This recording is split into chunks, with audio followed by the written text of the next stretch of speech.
when the global crisis broke, starting with the bust of the housing market in the United States in mid-2007, for the first year or 18 months, everybody in Europe who was in the Eurozone, they were saying, it's great to be in the Eurozone because we don't have to worry about the exchange rate. We don't have to worry about the exchange rate. We're part of a common currency. And countries outside the Eurozone were saying, oh, wouldn't it be nice if we could be inside the Eurozone? So, well, do you think the Greeks are saying that today? The underlying problem was there. If there had been a flexible exchange rate, it would have appeared in the exchange rate. Because it couldn't appear in the exchange rate, it's appearing as a debt crisis instead. One way or another, crises will manifest themselves. So I don't think this is a recipe for adjustable takes. Yeah? Actually, if one goes back to the 1960s, I'm not all that familiar with the CMI, CMIM, but it strikes me that there were similar kind of evidence for both socialization and crisis. Things like the general arrangements to borrow currency swaps that were worked out actually under a fixed exchange rate regime.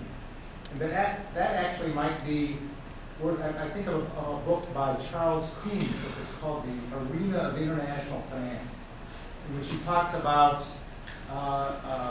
central bankers meeting in Geneva on a monthly basis. And no, it was in Bonn.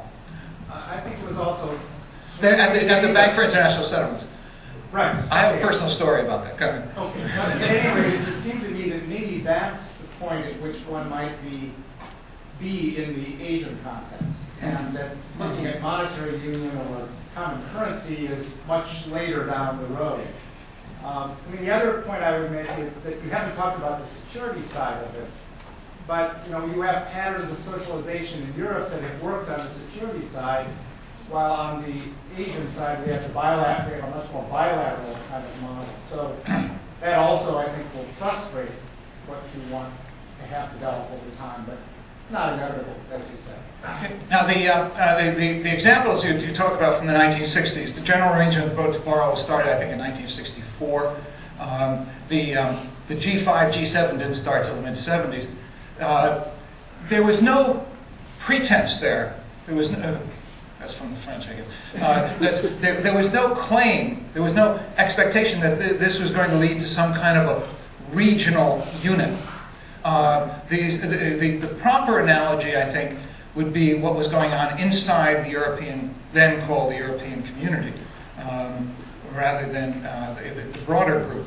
The reason I mentioned Charles Cohen is because I was working at the New York Fed from 62 to 64, and after getting my PhD at Columbia, and I came in there and being young and obviously sure of myself, I started writing memos advocating devaluation of the dollar. This was not welcome in the higher echelons of the Federal Reserve. And Charles Cohen invited me up to his office because he represented the Federal Reserve System at the monthly meetings at Basel with the Bank for International Settlements. And I was so flattered after just a few months at the Federal Reserve Bank of New York, he invited me and he said, "Tell me your arguments for devaluation." Little did I know, what he was doing each month was asking me for the latest arguments that he could then refute.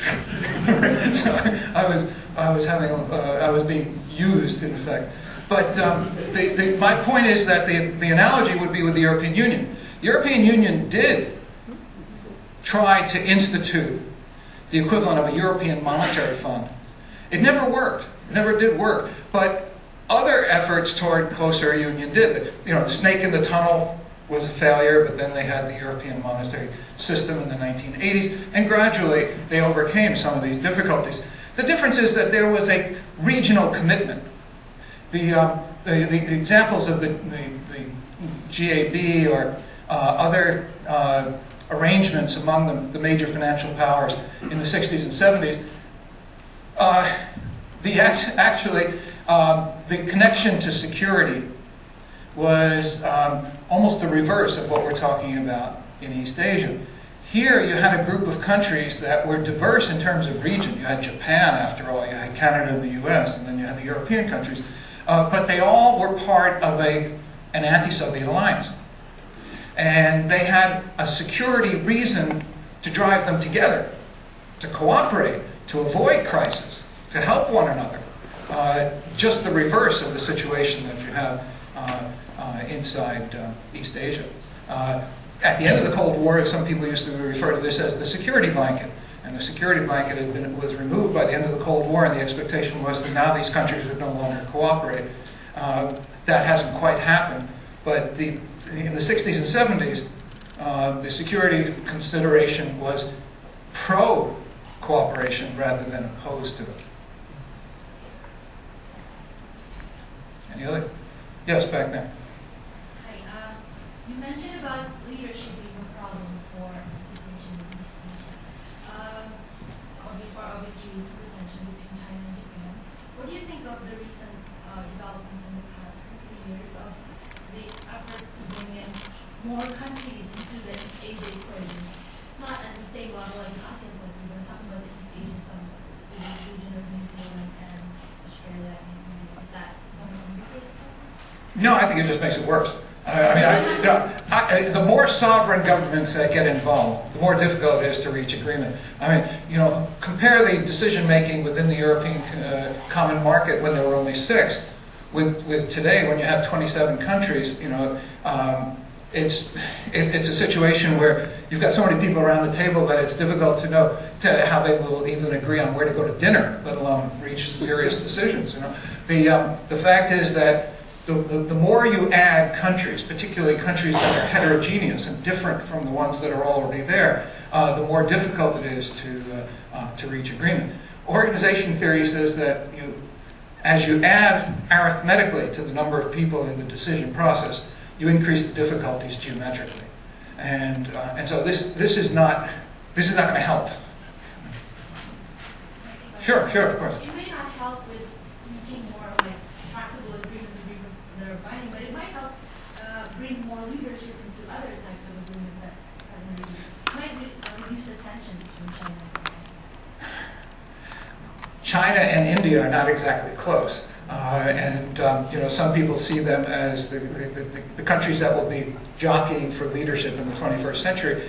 It's hard for me to see the inclusion of Australia, New Zealand, and India as making it easier to provide leadership. I think what it does is to create more competition for leadership among countries that don't necessarily get along all that well. So I'm not persuaded. I believe you're from the region, correct? So I admit that I'm not an expert on the region, and I could be wrong, but that's my sense of it. There was a hand over here. Yeah, I was wondering, what is the U.S. doing about this kind of cooperation, and what can the U.S. do?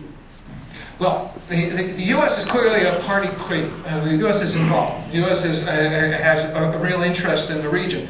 The traditional policy of the United States in the region has been to try to maintain bilateral relationships with various members of the region, various countries in the region. But it has become clear over the decade since, or the decade plus since the crisis of 97, 98, it's become clear to policymakers in Washington that some form of regionalization is taking place. It may be more symbolic than anything, as I suggest, modest up until this point, but nonetheless, the U.S. has been forced to accept the fact that some form of regionalization is taking place that excludes the United States. APEC was intended to keep the United States in the game. Forget about it, as they say in my hometown of New York. Forget about it. The APEC's gone, and it's clear that the U.S. is not going to be directly involved. So if the U.S. is going to protect its interest in the region and promote its national interest or the interest of American banks and other market actors, the U.S. has to do it indirectly through other means. That's where Japan becomes important. Japan still has, even under the new government, which may not be around much longer, but the Japanese Democratic Party being what it is, or what it isn't,